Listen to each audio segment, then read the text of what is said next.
আসসালামু আলাইকুম প্রিয় বন্ধুরা, আমাদের গ্রাম অঞ্চলের মানুষরা এইভাবে তাদের কাঁকরোলের জমিতে কাজ করেন এবং সুন্দরভাবে পরিচর্যা করেন আর তাতে সোনার সবজি ফলিয়ে তোলেন। এই গুড়ার এই যে ফুল, এই লতা বেশি তোলা যায় না।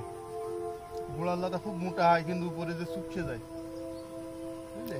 ছোট হয়ে যায়, ছোট হয়ে গেলে উপরে আর ফল হবে, ফুল কম আসবে। হ্যাঁ, আর ফুল আসলেও সেটা ছোট ছোট ফুল আসবে, হ্যাঁ, সে ফুলে ফল মোটা হবে না, বিক্রি হবে না ঠিক মতো, নাকি? হ্যাঁ।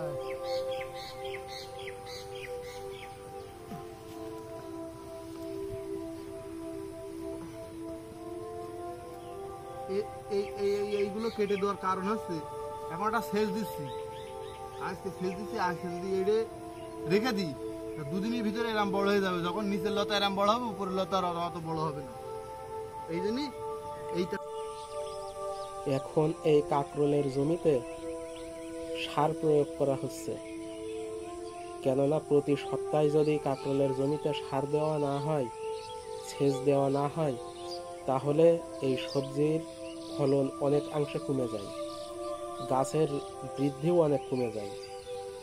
তাই প্রতি সপ্তাহে সার প্রয়োগ করলে ফুল ফল বৃদ্ধি পায় এবং গাছও সবল, সতেজ ও সুস্থ থাকে।